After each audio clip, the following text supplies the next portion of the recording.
Então, nessa ação penal 503.08.8380, depoimento do senhor Eduardo Aparecido de Meira. Senhor Eduardo, o senhor foi acusado de um crime pelo Ministério Público Federal. Na condição de acusado, pela nossa lei, o senhor tem o direito de permanecer em silêncio. Também pela nossa lei, se o senhor ficar em silêncio, isso não traz nenhum prejuízo ao senhor. Mas também essa oportunidade que o senhor tem de falar no processo. O senhor prefere falar ou o senhor prefere ficar em silêncio? Com prazer, eu que prefiro falar. Certo. Então, senhor Eduardo, para nós começarmos, essa empresa Credencial Construtora, quando que ela foi criada? O senhor é sócio, dirigente? Como a história é assim. A Credencial, ela sempre foi uma empresa minha com a minha irmã. Antes eu tinha outras empresas de representação comercial mesmo. Por algum motivo eu fechei uma e outra eu vendi e montei a Credencial.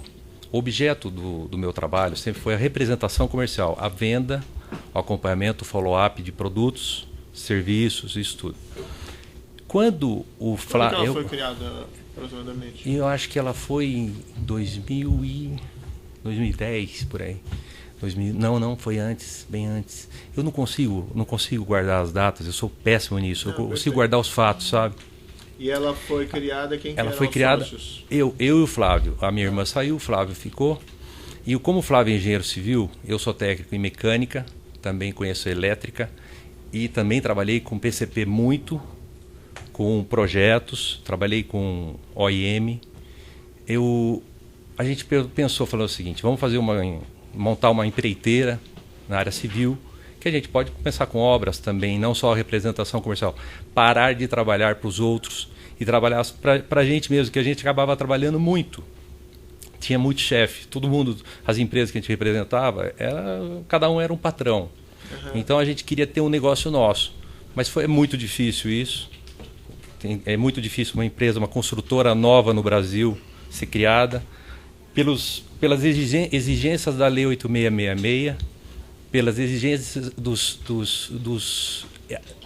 de uma forma geral, exigências de um CNPJ ter expertise e ter que apresentar essa expertise antes, uma história toda, sendo que a empresa é constituída de homens. Eu acho que a Lei 8666, ela poderia, inclusive, assim, uma sugestão, ela ser mais aberta aos novos. Mas assim, então o senhor criou essa empresa, o senhor era o sócio, o senhor é Flávio. Isso. Tinha alguma divisão de tarefas entre os dois? Não, a gente trabalhava junto. Tá. E chegou a ter uma sede essa empresa?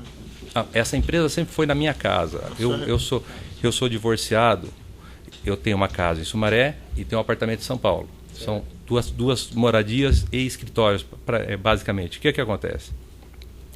Como a gente é a parte menos importante sempre, então você sempre vai aos clientes. Excelência. Uhum. Sempre a gente ir aos clientes. Tanto que a gente rodava 90 mil quilômetros de carro por ano, em média. Trabalhava 16 horas por dia. Esse endereço aqui em Rua Itália, 885? É uma casa minha, ela tem uma garagem boa, tem várias salas de escritório, ao contrário do que disseram. Entendeu? Acho que não viram. Ela tem um anexo, ela tem os escritórios, tem os arquivos. Não é uma empresa de fachada. E também, assim... Eu estou, sabe, de tudo que está acontecendo, eu vou ser sincero, pode me deixar preso, pode acontecer o que for, só que eu quero deixar claro uma coisa, eu não tenho, humanamente é impossível a minha identidade ser apagada. Certo. Eu me sinto muito mal quando as pessoas me escrevem ou falam que eu era uma empresa de fachada, ou estava trabalhando para o José Dirceu, ou eu estava trabalhando por alguém. Eu trabalhava por mim, pelos meus filhos que eu crio e com os valores permanentes que meus pais me passaram. Certo. Mas assim, então, seguindo o senhor Eduardo, o senhor Flávio, daí como é que ele fazia? Ele prestava serviço? Né? Não. O Flávio foi meu sócio. Depois de um tempo, o Flávio era sócio de uma construtora com o padrasto dele. O padrasto dele estava muito doente, depois o Flávio começou a namorar minha cunhada. Eu apresentei o Flávio para minha cunhada, eles acabaram se casando, eles são casados. Certo. E o Flávio veio comigo, a minha irmã saiu, minha irmã tinha 1% só da empresa, e eu falei para ele, vamos encarar o mercado, vamos expandir. E na época eu era assim, modestamente falando, uma pessoa muito conhecida na área elétrica, porque a expertise de venda de transformadores, de consumo, materiais de consumo constantes, sem sazonalidade, é a mesma coisa. Você vai ter oportunidade para falar depois. Tá bom, tá bom. Para responder minhas perguntas como tá elas ótimo. são feitas, certo? Certo. O senhor Flávio, ele prestava serviço no local? O Flávio trabalha direto comigo, sempre comigo no local, nas empresas. Na sua empresa? Na credencial. Na credencial. A gente sempre estava ali.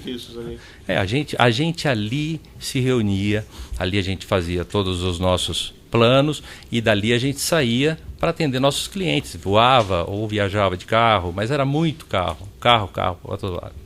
O senhor... A sua empresa chegou a ter empregados? Não, ela é muito pessoal, não tinha necessidade de ter empregado. A gente, com a tecnologia da informação, a gente tinha iPhone, iPad, a gente conseguia fazer tudo de forma remota e se a gente precisasse imprimir um documento, a gente ia até um lugar, uma empresa que a gente tivesse prestando serviço, posso imprimir um documento para a próxima reunião. Então a gente saía do interior de São Paulo, que é Sumaré, ia para São Paulo para trabalhar. Chegava a prestar algum serviço, como é que se diz assim, técnico ou era só representação comercial? Técnico. Eu sempre fiz questão de pelo menos entender o mínimo de todas as áreas e os objetos que nos foram trazidos. Por quê? Não dá para entrar num ambiente sem estudar história, geografia e ter o mínimo de técnica. Mas prestava algum serviço técnico para essas empresas que contratavam o serviço da credencial? Em algumas questões, sim, alguns melhoramentos. Por exemplo, quando eu trabalhei com a Itaipu Transformadores durante 15 anos, eu fiz uma patente olhando um tanque de combustível de um caminhão. Mas foi através da credencial? Não, fui eu. Acho que nessa época era credencial. Mas eu fiz a patente em meu nome de um transformador que a caixa dele seria polimérica. E o contratado era credencial pela empresa? Não, eu era o representante da Itaipu Transformadores. Eu idealizava. A credencial construtora prestou algum serviço técnico para alguma das empresas que a contrataram? Técnico. Só na hora de vender. Só na venda. Como assim? Só na hora de tentar confirmar que uma empresa tinha um produto bom ou não. Inclusive, se o senhor me permitir, nessa questão dos tubos, eu pedi uns amigos fora, fiz o desenho e trouxe umas maquetes aqui para explicar, porque eu ouvi as testemunhas aqui e eu queria me pronunciar e mostrar tecnicamente também, mas assim, para ficar um pouco mais claro, quando as pessoas falam em tubo com costura, tubo sem costura, porque assim, eu trouxe isso aí, eu queria pedir licença para explicar. Essa contratação da Auguri Empreendimentos pela credencial, o senhor pode me esclarecer? Isso é um grande arrependimento, porque nós não prestamos serviço nenhum para a Auguri. Uhum. Isso daí eu tinha um acordo verbal com o senhor Carlos Batista de Sá, Sá Batista. Nunca tive contato com ninguém mais dentro da Apollo Tubulars. Tive um almoço com o senhor Carlos, a esposa dele, o Flávio. Aí o Flávio já estava vindo para ser meu sócio nessa época. Em Lorena, na fábrica. Tivemos algumas reuniões, só eu e o seu Carlos. E eu tinha muita vontade de ter um produto na Petrobras, porque eu só via 2 fabricantes. Era um monopólio que tinha ali. Só tinha 2 fabricantes. Então eu via a oportunidade de negócio. E a gente fez o trabalho, ajudou no convencimento da reaceitação do tubo com a costura longitudinal, que é que eu vou explicar com as minhas maquetes. Com quem que o senhor ajudou? Com o pessoal da área de estratégia de compras de materiais, com o senhor Roberto Alfradi, que era o gerente, e o pessoal dele, o pessoal do cadastro, o senhor Hernani Turazzi. A gente via que a Petrobras, a Apollo estava bem atendida pelo senhor Menezes, que era um representante. O senhor Carlos Batista falou que ele era um bom representante técnico e tal. E eu falei para ele, olha, o que a gente pode tentar fazer? A gente está numa relação com o pessoal de estratégia. Quem sabe a Petrobras seja o objetivo da Petrobras mesmo, ter mais um fornecedor. Como é que o senhor chegou até a Apollo ou como é que a Apollo chegou até o senhor? Eu cheguei até a Apollo porque eu entrei na Petrobras para tentar reinserir a Brastubo, que era uma antiga fornecedora de tubos da Petrobras, na Petrobras. Mas eles tinham uma questão jurídica para resolver e eu vi que as coisas não iam sair do lugar. Mas essas empresas, um funcionário que trabalha na Confab, trabalha na Brastubo, depois trabalha na outra, é um mercado pequeno. Pequeno e com muitos olhos. Por quê? É um mercado muito grande. Muito grande. Como é que daí chegou até o senhor, ou o senhor eu procurei o senhor Carlos Batista, eu consegui o telefone dele, me apresentei e ele foi me encontrar em São Paulo. E eu com ele sozinho, nós nos encontramos e tomamos um café. E ele estava naquela fase de encerramento de carreira, porque ele já é um senhor, quase da idade do meu pai, assim, sabe? Ele falou para mim, olha, teve a fusão com a US Steel, teve um aporte grande de capital, posso tomar só um... Claro.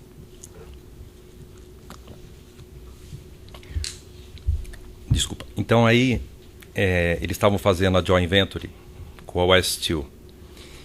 Eu vi que eles tinham corpo.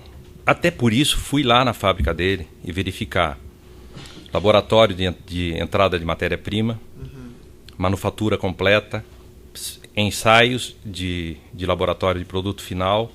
Então eu percebi que essa empresa, mesmo ela fazendo um produto que já não era aceito pelo corpo técnico da Petrobras, apesar de padronizado também estar, ela tinha condições de confiabilidade, e não ter problema, porque a pior coisa é vender um produto... Quantas vezes que o senhor teve com o senhor Carlos? Com o senhor Carlos, entre 5 e 10 vezes. 5 e 10 vezes. E o que foi contratado?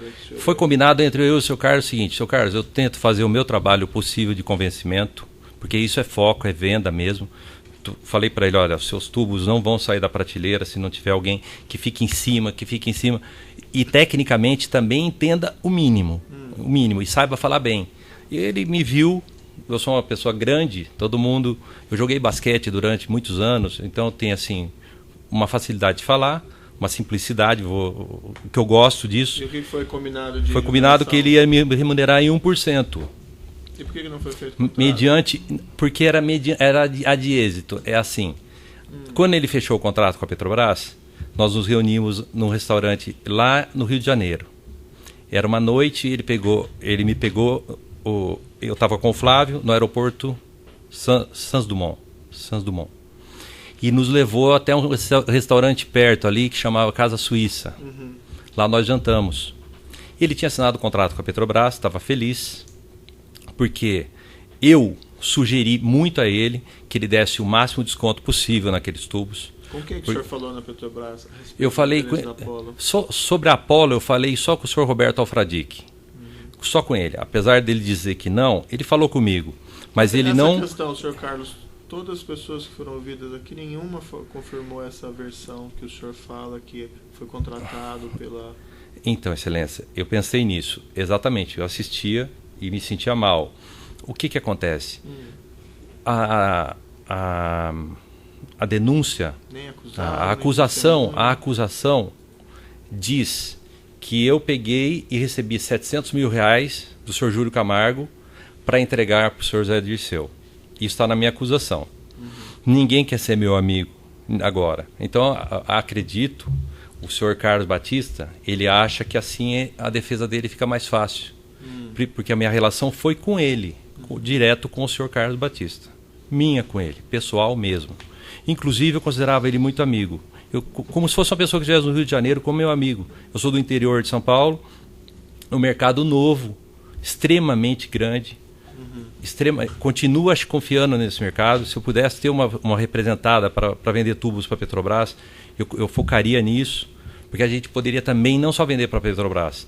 A Petrobras tinha um plano de fazer também... O pessoal da Petrobras também não se recorda do senhor? Então, todos pelo mesmo motivo. Eu acredito.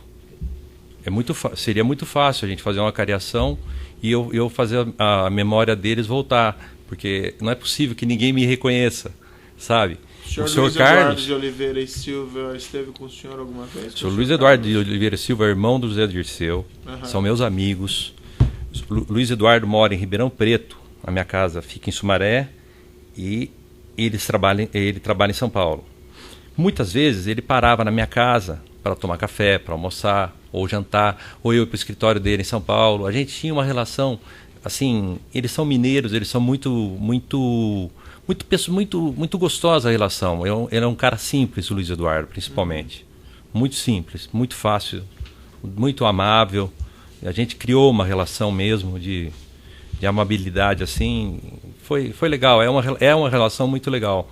Mas não tivemos êxito em negócio.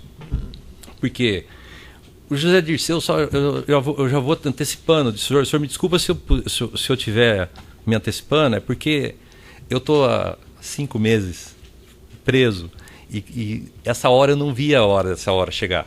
Eu realmente me sentia... a relação com eles... o senhor José Dirceu não conhece o mercado. Ele conhece macroeconomia, conhece... E tampouco fica controlando negócio, nada. O Luiz Eduardo era o gestor do escritório dele. Eles não têm expertise para nada. Eles não sabem sobre teor de carbono de aço, sobre rosca premium, sobre revestimento de tubo, sobre forma de construção de tubo. Eu sei, eu pedi até que fizessem em papelão. Eu trouxe em papelão aqui. E por que ele foi nessa reunião, então? Não, quem foi? Luiz Eduardo. Não, Luiz Eduardo não foi. Não. Isso não é verdade. Não. O senhor Carlos, e eu acho que o delator Júlio Camargo, esse pessoal do Rio de Janeiro, eles vêm com um discurso, assim, único. Entendeu? Infelizmente, é discurso versus discurso, doutor.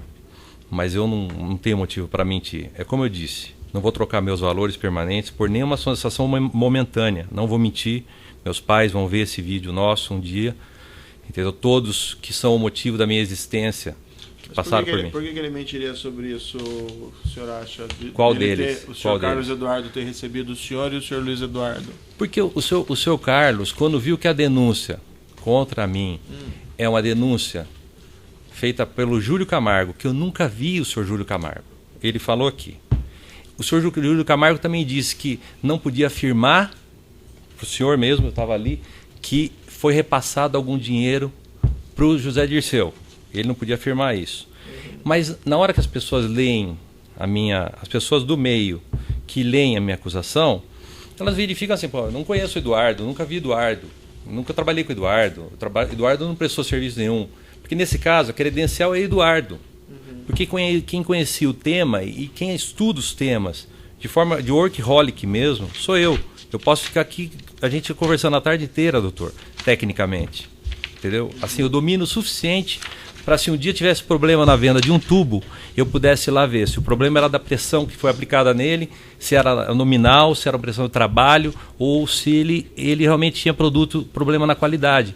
Em buscar na rastreabilidade, na ISO, o defeito, o teor, sabe? Eu sempre tive essa... Por que foi feito então o contrato com a Augur e não com a Apollo? Porque foi a única forma da gente receber alguma coisa.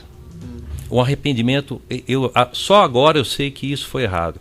Me arrependo muito, porque eu não precisava, não deveria ter feito isso. Foi um contrato fictício e eu não... Infelizmente, eu não conhecia. Agora que eu vi, o senhor Júlio Camargo tinha várias empresas. Nós nunca tivemos mais do que uma empresa. Nós tivemos uma empresa nossa, pessoal, e muito trabalho. E ele era um representante comercial também, que deve ter se enriquecido muito na Petrobras, que deve ter muitos anos à minha frente. Eu sei que ele vendia os cabos navais dele lá na Petrobras e era praticamente o líder disso daí. Que ele trabalhava com a Pirelli e eu trabalhava com a Irix Cable. Só que o meu mercado era São Paulo. Mas por que a Apollo não contratou, não pagou a sua empresa diretamente? Porque o senhor Carlos Batista, nessa noite do jantar na Casa Suíça, ele estava muito feliz por ter assinado o contrato com a Petrobras. E com as palavras dele assim, ó, muito triste por não poder assinar o contrato com a gente. Por qual motivo? Porque o senhor Peixoto de Castro, que eu nunca falei, que inclusive no depoimento na Polícia Federal, o senhor procurador me fez confundir, eu acho que também se confundiu, porque eu não vejo uma fé nele, disse que eu conheci o senhor Palhares de Castro. Eu não conhecia essa pessoa, nunca vi. Eu só conhecia na Apollo o senhor Carlos Eduardo Batista e o senhor Wilson, nesse almoço com a esposa do senhor Carlos Eduardo Batista, lá na fábrica em Lorena. Não conheço mais ninguém na Apollo. E aí ele disse, voltando no jantar, ele diz o seguinte: Estou muito feliz por ter feito o contrato com a Petrobras. Isso aqui vai me ajudar na minha carreira. Mas eu, ao mesmo tempo, tenho uma notícia ruim. Eu não vou poder fazer o contrato com vocês. Porque aí ele abriu. O senhor Carlos, o dono da fábrica, não falou o nome, Peixoto de Castro só, é amigo de criação de cavalos de um cara chamado Júlio Camargo. Eu sabia quem era o Júlio Camargo pelo mercado de cabos lá em São Paulo, cabo de energia. Sim. Eu falei, pô, mas não é possível. Não é possível, porque a gente queria vender, acompanhar a venda, o follow-up, buscar nos EPCistas a venda direta aos empreiteiros, tubo para refrigeração de água, principalmente, que ele poderia vender muito. A gente estudou o mercado. E ele também ficou muito chateado. Depois eu continuei ligando para ele, cobrando. Ele falou que eu acertasse então com o senhor Júlio Camargo. Aí eu nunca abandonava o assunto não saía da minha cabeça. Eu fui trabalhar com outros temas que eu também domino tecnicamente, tento fazer o máximo de forma humilde, mas sempre tecnicamente saber onde eu estou pisando. Infelizmente, de tudo isso daí, onde eu não sabia nem o que eu estava fazendo, era quando eu fiz esse contrato fictício com a Auguri. Não deveria ter feito, não deveria ter recebido. Não devia ter recebido. Era melhor. Apesar de ter participado da venda, ele ter um compromisso de 1% comigo, não ter cumprido comigo, eu errei. O Ministério Público também afirma no processo, embora isso não seja objeto específico dessa denúncia, que a sua empresa teria intermediado propina em outros contratos da Petrobras. Então, por exemplo, há uma referência aqui, consórcio CMMS. Certo. Teria pago cerca de 12 milhões entre 2011 a 2013 para credencial. Tá certo. O que foi isso?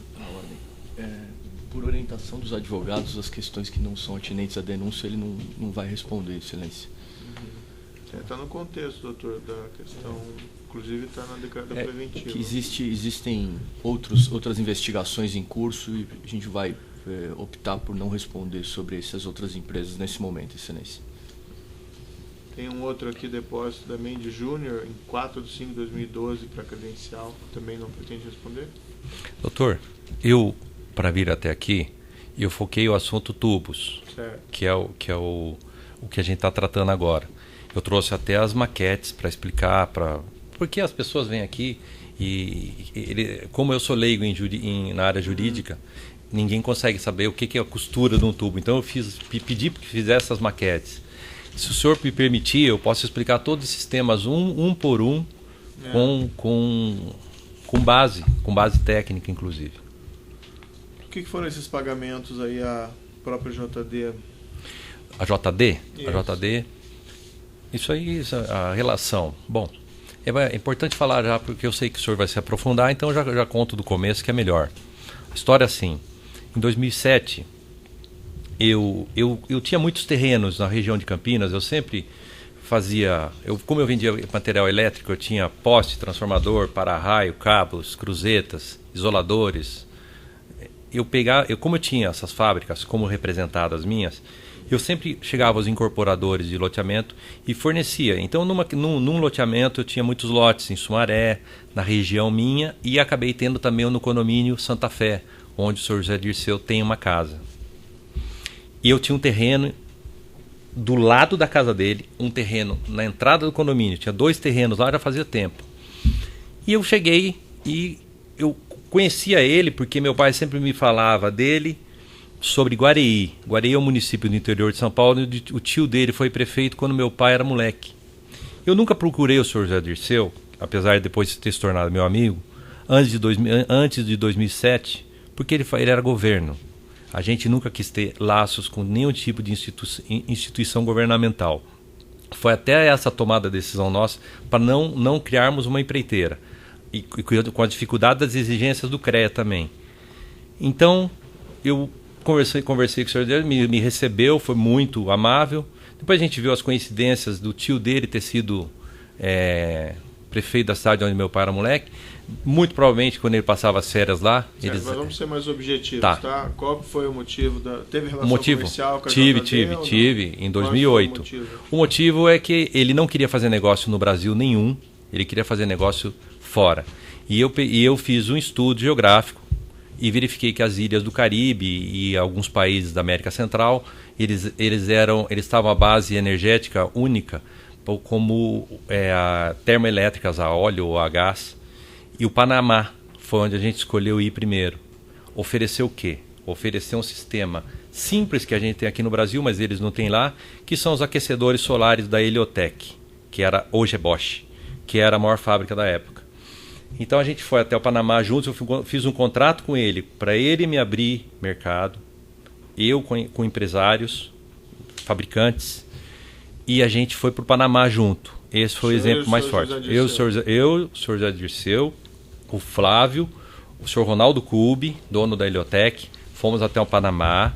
Eu paguei 10 parcelas de R$20 mil para ele naquele ano. Ele me abriu no Panamá uma interlocução boa. Ele me apresentou algumas pessoas do governo, o próprio presidente do Panamá, o senhor Martim Torrijos, e apresentou um empresário que seria o foco do nosso negócio, que é o Grupo Melo, que o dono é um senhor, já deve ter uns 90 anos, chama-se senhor Arturo Melo. É um grupo muito forte lá, seria numa analogia, seria uma Votorantim aqui no Brasil. E a gente procurou porque a gente queria formar o quê no Panamá? Mercado. Essas placas, se lhe interessa, eu explico como funcionam. Elas são simples. No Brasil, hoje ainda a gente não tem nem 4%, eu acredito, que não chega a 4%, as unidades habitacionais brasileiras com aquecimento solar de água.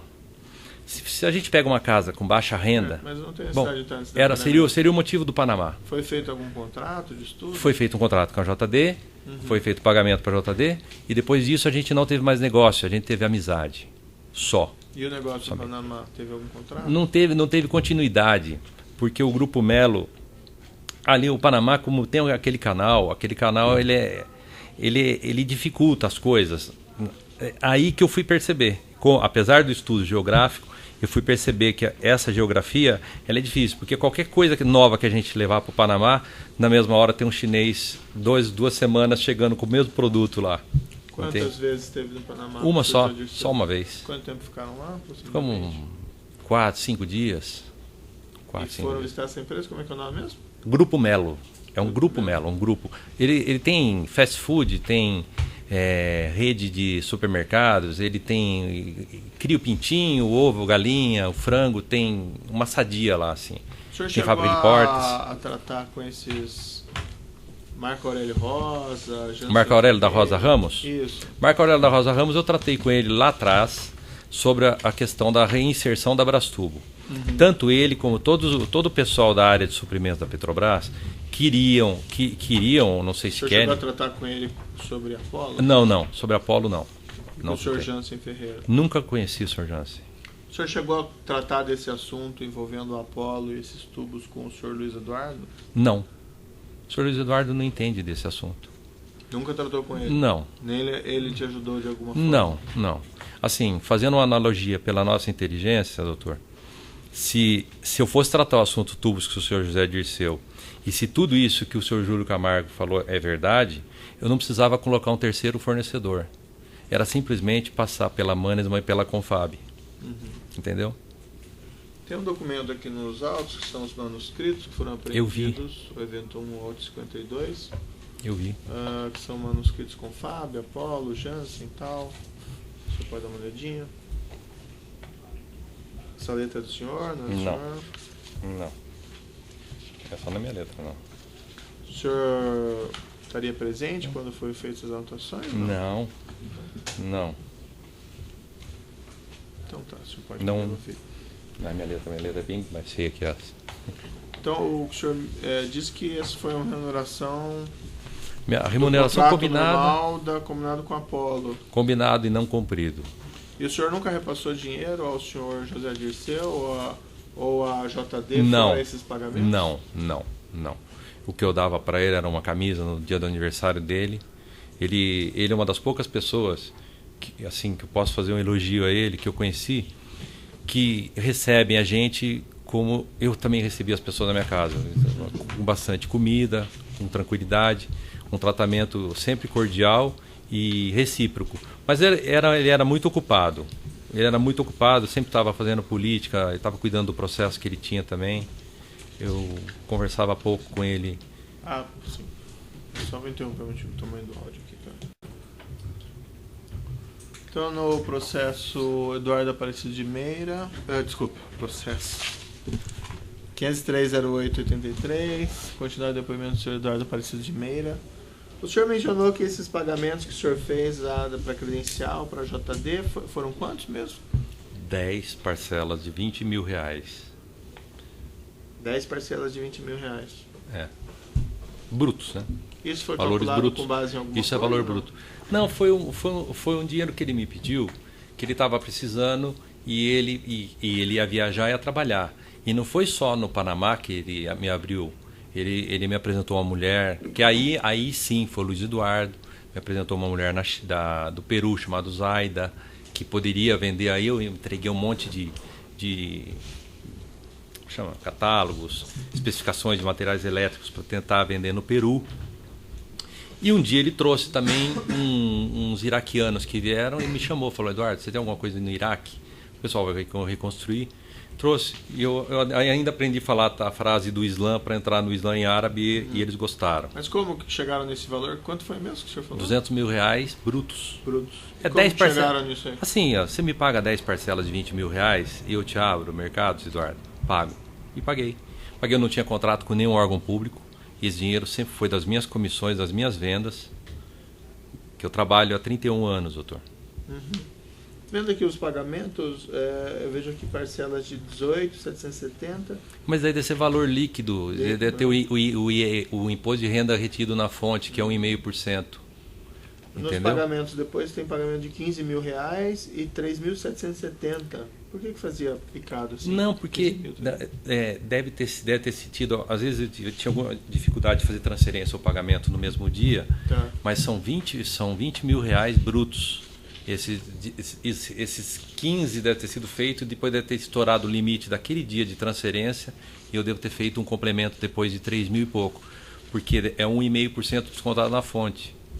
Então são R$200 mil brutos. Tá.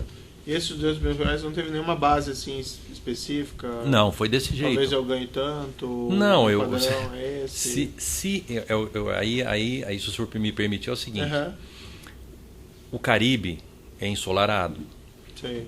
No Brasil, que a gente conhece a tecnologia de duas placas solares e um boiler de 200 litros em cima de um telhado, numa habitação de baixa renda, reduz em 60% a conta de energia do baixa renda. O que permite o baixa renda, inclusive, deixar de ser inadimplente. Lá não é diferente. E lá a energia custa mais caro. Inclusive na época, acho que na hora do almoço, assim, apagava o país. Porque eles funcionam com termo. Se isso desse certo, qual era o objetivo? Fixar o Grupo Melo como distribuidor e expandir esse trabalho pelas ilhas ali, porque eles não têm hidrelétrica. Agora eu estudei e vi que eles fizeram linhão, que sai do México agora e está trazendo energia hidrelétrica para alguns países ali. O senhor mantinha, a sua empresa, o senhor mantinha contato telefônico frequente com a JD Assessoria? Mantinha. Eu verifiquei aí o que a polícia, o trabalho da polícia. Com todo o respeito eu digo, não necessariamente esse número de ligações foram completadas, podem ter sido tentadas. Mas assim, só para entender, eu falava 42 horas em média por mês no meu telefone celular, dentro do carro trabalhando. Porque eu ficava 16 horas por dia trabalhando entre Sumaré e São Paulo e andando dentro de São Paulo, quando o trabalho era ali. Ou mais para o interior ainda do estado. Então, eu olhei esse número de ligações, eu não achei ele alto. Assim, por meu processo de divórcio, por exemplo, no mesmo dia minha ex-esposa me ligou 72 vezes. Aqui eu não atendi. Uma série de 60 ligações por mês entre março e julho de 2012. Então, o que eu estou informando, doutor. Falavam bastante, então. Falava com eles, brincava, até com segurança. No ramal deles, eles tinham vários telefones, até o segurança, o pessoal lá, a gente brincava com eles. Mas não tinha relação comercial, não tinha. Em princípio são essas questões de juízo, eu passo ao Ministério Público. Tá. Só uma questão. Tá. Em relação a Júlio Camargo alguma vez manteve contato com Júlio Camargo pessoalmente ou por algum outro meio, através da pessoa de José Dirceu? Não. Eu só o filho eu conheci. Só o filho dele. Eu nunca vi o senhor Júlio Camargo, a não ser aquele dia que ele veio aqui. E ele também disse isso. Em alguns desses telefonemas acontecidos entre março de 2012 e julho de 2012, foi conversado com pessoas da empresa JD sobre os pagamentos que o senhor estava recebendo, que também são no mesmo período? Durante o período em 2008, o senhor está falando? 2012. 2012? O senhor estava recebendo de Júlio Gerim Camargo 699, entre março e julho. Não tem nesse nada. Período houve 300 ligações. Alguma dessas ligações? Não tem nada com esse assunto. Não existe esse assunto nisso. Existe amizade, existe só essa interlocução.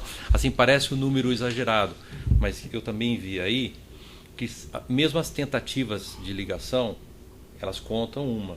Não necessariamente eu atendi o telefone, eu falei. Mas é como eu disse, minha ex-esposa conseguiu me ligar 72 vezes no mesmo dia. Sem maiores perguntas. A sede de acusação tem perguntas? Sem perguntas. Eu deixo sempre o defensor do próprio acusado para o final. Os outros defensores têm indagações? Pode alcançar o microfone lá? Defensor de Flávio Macedo. Boa tarde, senhor Eduardo. Boa tarde. Senhor Eduardo, quando o senhor foi para o Panamá, o senhor disse que o senhor Flávio foi junto. Flávio Macedo. Ele era sócio da Credencial a essa época, senhor Eduardo? Não era sócio da Credencial. Ele estava naquele período onde ele estava saindo da empresa do padrasto dele, que infelizmente veio a falecer, e vindo comigo. E nessa época ele já estava namorando a minha ex-cunhada, com quem ele é casado hoje. Qual o motivo dele ter ido junto, senhor Eduardo? O motivo é ele me acompanhar e me ajudar, porque tudo isso dá um trabalho.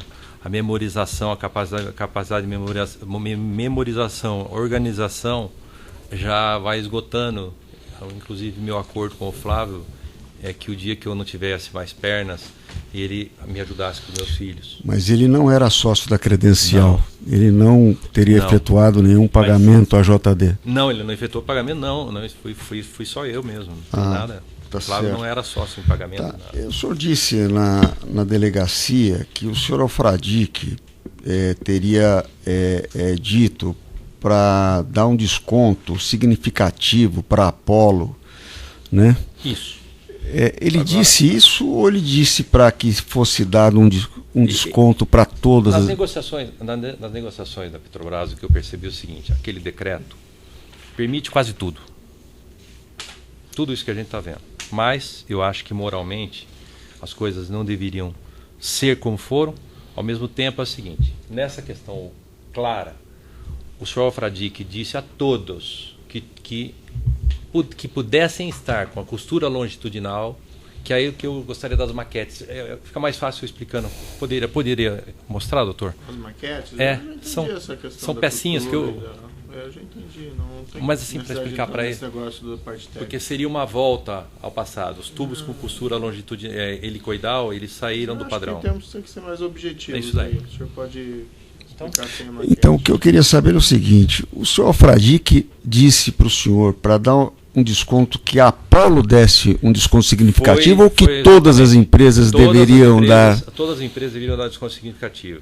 Mas ficou mais claro para mim, observando o mercado, estudando o mercado e mostrando para o seu Carlos, que é o seguinte: para Petrobras comprar aquela tecnologia do tubo com costura helicoidal, que tem mais área de solda, teria que ser, porque o decreto permitia isso, um valor significativamente mais baixo, bem mais baixo do que os outros, nos mesmos itens.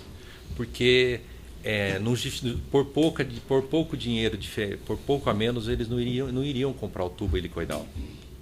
Foi isso. E o senhor Carlos atendeu, deu desconto, me agradeceu. Mas ele não lhe passou nenhuma informação privilegiada, é isso? Não preciso de... Tá bom, eu estou satisfeito. Nessa área minha, doutor, e todos que estão me ouvindo, é o seguinte: é um exercício psicológico de afirmação e recuo. Certo. Eu trabalho com 2 vetores das Mas tá bom, negociações. nós temos Tá. que ser mais objetivos no seu Tá certo. depoimento, certo? Outros defensores têm indagações? Ou por defensor do próprio Tenho, excelência. acusado? Pela defesa do próprio acusado. Senhor Eduardo, só para esclarecer que não ficou muito claro a questão, como que o senhor fez as cobranças para o senhor Carlos Sá? E como que o senhor chegou no seu Júlio Camargo? Ou quem determinou o valor que o senhor receberia? Quem determinou que fizesse um contrato? Eu fazia as cobranças ao senhor Carlos Eduardo Batista, porque eu não tinha interlocução com o senhor Júlio Camargo. Eu poderia buscar interlocução com ele através do mercado de cabos, mas eu preferi focar e cobrar quem me devia. Quem me devia era o senhor Carlos. Como que eram feitas as cobranças? O senhor Carlos, o senhor conseguiu ver aquilo? Puxa vida, senhor Carlos, o senhor precisa me ajudar, porque eu gastei tempo, eu gastei dinheiro para te ajudar a vender. Perfeito, mas eram por telefone? Por telefone. Quantas por vezes telefone. você cobrou? Eu não consigo lembrar o número de vezes, mas eu falei com ele bastante vezes. Ok. Ele me deu uma foto, inclusive, num jantar, não sei se o doutor já tem uma Sim, foto. foi mostrado Isso. Então, tá. Ele ficou uma pessoa assim que eu até continuo tendo, entendeu? Carinho por ele. Porque eu acho que o fato dele ter se esquivado e querer falar que não me conhecia, como os demais também fizeram, não diminuem isso. Porque não houve irregularidade nenhuma. Tem uma comissão interna dentro da Petrobras que diz que a compra foi feita pelo menor preço, não tiveram problema nenhum interno. Perfeito, Eduardo. O que eu quero saber é quem determinou que você receberia do seu Júlio Camargo O senhor Carlos Batista de Sá. e com quem você tratou esse recebimento? Com o Flávio, ele me passou o telefone, o Flávio ligou para o filho do senhor Júlio Camargo, e eu e o Flávio só, nós dois fomos até o escritório uma vez, com o senhor Júlio Camargo, o filho dele. Esse eu conheci. E aí nós levamos minuto no contrato, do fatídico contrato que me arrependo de ter feito. Quem que estipulou o valor do contrato e a forma de Ele pagamento? olhou para mim e falou assim, o que tem para vocês é isso aqui, ó. Pronto, desse jeito. Eu falei, bom, é melhor pegar do que não pegar. Hoje eu vejo que, infelizmente, eu estava equivocado. Perfeito. Eu não conhecia mesmo, se eu soubesse. Estou satisfeito, excelência. Perguntas adicionais aqui. Vendo alguns registros bancários, a sua empresa costumava fazer saque em espécie levado nas contas? Da empresa? É credencial. Às vezes fazia, doutor. Às vezes não fazia. Dependia de onde a gente estava e o que a gente ia fazer. Eu fiz muitas construções, muitas obras particulares minhas, imóveis com reforma, está tudo no meu imposto de renda. E às vezes pedreiro não tem conta, não dá para dar cheque de sexta-feira pro cara. Mas aí eram construções feitas pela credencial? ou Não, eram pessoa particulares? física. Pessoa física, particulares. A credencial é uma empresa constituída por lucro presumido, ela não é lucro real, presumido. A gente arremetia os lucros da credencial, dividia entre nós dois. Eu tinha uma conta da credencial que eu administrava e tinha a minha física no mesmo banco, Itaú. E o Flávio tinha no Santander, uma da credencial que era dele. Era dividido entre nós dois só. Nunca tivemos conta fora do Brasil, não tivemos nada do que isso. Por exemplo, aqui no dia 9 de 5 de 2012, segundo aqui pelo menos relatório de análise 14 de 2016, está no evento 1, AUT 51, denúncia, consta que a credencial fez um saque de R$90 mil nessa data. E o senhor Flávio fez um também na mesma data de 80 mil. Sabe do que é isso? Não me lembro. No dia 11, poucos dias depois, a credencial novamente R$85 mil no saque. Não me lembro, mas não tem absolutamente nada a ver com o senhor José Dirceu. Que aliás, eu só conversei com ele e conheci depois que ele deixou de ser funcionário público e depois de exercer qualquer cargo público. Não. Tá bom. Eram essas questões. O senhor gostaria de dizer mais alguma coisa? Gostaria sim, doutor. Gostaria de agradecer essa oportunidade de eu falar. Falei com o coração, não menti, pelos meus pais e por todos o motivo da minha existência de novo, pelos meus advogados, meus amigos, por todos que estão aqui, que não é por acaso o motivo da nossa existência e a gente mesmo está aqui. Eu falei a verdade. Nos meus negócios, nos nossos negócios, de forma humilde, a gente é do interior de São Paulo, mas eles sempre obedeceram os valores permanentes que meus pais me deram e não troquei por sensações momentâneas em nenhum momento das nossas vidas. Eu consigo tecnicamente defender em todas as nossas ocasiões, se eu tiver oportunidade, tudo. E tenho certeza da minha consciência está tranquila. E agradeço de novo a todos aqui. Perfeito. Então, declaro encerrado o depoimento do senhor Eduardo Aparecido de Meira.